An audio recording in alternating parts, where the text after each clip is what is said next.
26 సంవత్సరాల నమ్మకం, లక్షలాది సంతోషకరమైన వివాహాలు. తెలుగు మ్యాట్రిమోనీని డౌన్లోడ్ చేయండి.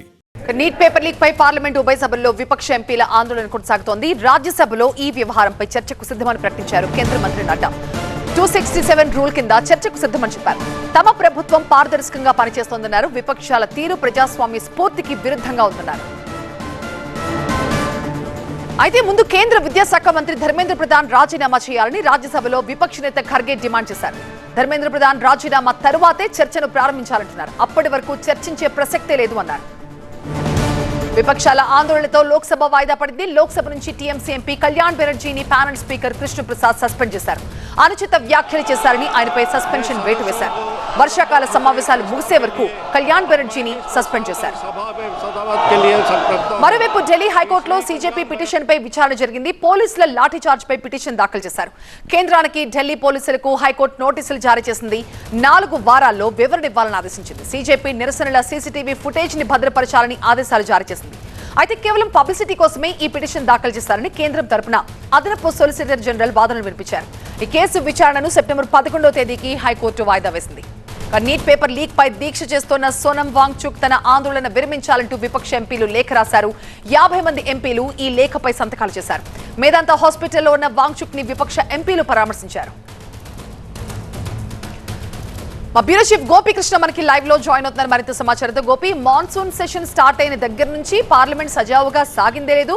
ఇకపై కూడా సజావుగా సాగే అవకాశాలు కనిపించలేదు. ఎందుకంటే ధర్మేంద్ర ప్రధాన్ రాజీనామా చేస్తేనే చర్చ అని విపక్షాలు అంటున్నాయి. ఈ నేపథ్యంలో ఏం జరగబోతోంది? వరుసగా 3వ రోజు కూడా పార్లమెంట్ సమావేశాలు వాయిదా పడ్డాయి. ఈరోజు ఉదయం 11 గంటలకు ప్రారంభమైన ఉభయ సభలు మొదట 12 గంటలకి, ఆ తర్వాత 2 గంటలకి, ఆ తర్వాత లోక్సభ రేపటికి, ఆ తర్వాత రాజ్యసభ 3 గంటలకి, ఆ తర్వాత రేపటికి వాయిదా పడిన పరిస్థితి. ప్రధానంగా విపక్షాలు లేవనెత్తుతున్నది ఒకే ఒక అంశం.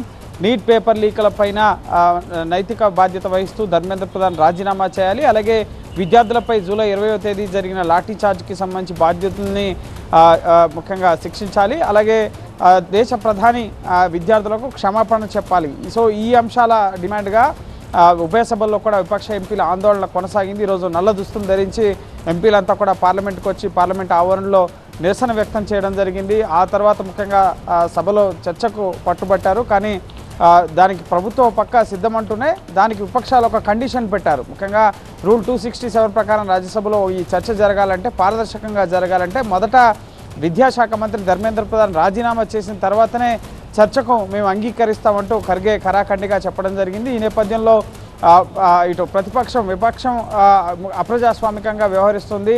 ప్రభుత్వం చర్చకు సిద్ధమైన తర్వాత కండిషన్లు పెడుతుంది అంటూ ముఖ్యంగా ఈరోజు సభా సమావేశాలు జరగలేదు. సో రేపు ముఖ్యంగా ఇదే విధంగా విపక్ష వైఖరి కంటిన్యూ అయితే కనుక రేపు కూడా సభా సమావేశాలు జరిగే పరిస్థితి అయితే లేదు. మరోపక్క రాహుల్ గాంధీ మేము విద్యార్థులకు మద్దతుగా ఉంటామని చెప్పి ప్రకటించడం జరిగింది. పార్లమెంట్లో తమ గొంతు వినిపించనివ్వడం లేదు కాబట్టి ప్రధాని నివాసం ముందు నిరసనలు చేయాల్సి వచ్చింది.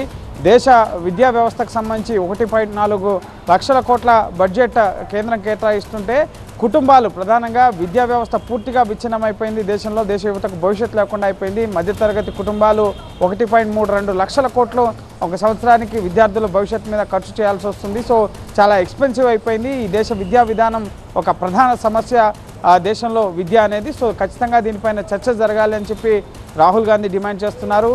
దీని పట్ల సుప్రీంకోర్టు అలాగే హైకోర్టులో కూడా పిటిషన్లు ఫైల్ అవుతున్న పరిస్థితి. విద్యార్థులపై జరిగిన దాడులకు సంబంధించి సీజీఐ అత్యవసరంగా విచారణకు నిరాకరించిన ఢిల్లీ హైకోర్టు మాత్రం ఇటు కేంద్ర ప్రభుత్వానికి నోటీసులు ఇవ్వడం జరిగింది. ఈ ఫుటేజ్ని మొత్తాన్ని కూడా భద్రపరచాలి ఆందోళనకు సంబంధించి అని చెప్పి ఆదేశాలు ఇవ్వడం జరిగింది. మరోపక్క సోనం వాంగ్చుక్ నిరసన 25వ రోజు కొనసాగుతోంది. విపక్ష ఎంపీలు సీజేపీ కాంగ్రెస్ జనతా పార్టీ ఈ నిరసన విరమించాలని చెప్పి వాంగ్చుక్ని కోరుతున్న పరిస్థితి ఉంది. సో ఒక టెన్షన్ వాతావరణం, విపక్షాల ఆందోళనలు, విద్యార్థుల ఆందోళనలు ఇవన్నీ కూడా కొనసాగుతున్న నేపథ్యంలో ఢిల్లీలో రిస్ట్రిక్షన్స్ కూడా 16 మెట్రో స్టేషన్లని మూసివేశారు. ఏ క్షణంలో ఏం జరుగుతుందా అన్న టెన్షన్లో ముఖ్యంగా ఢిల్లీలో భద్రతను సైతం కట్టుదిట్టం చేసిన పరిస్థితి ఉంది.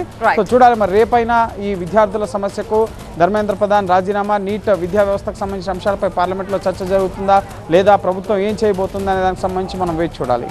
Right, thank you. 26 సంవత్సరాల నమ్మకం, లక్షలాది సంతోషకరమైన వివాహాలు. తెలుగు మ్యాట్రిమోనీని డౌన్లోడ్ చేయండి.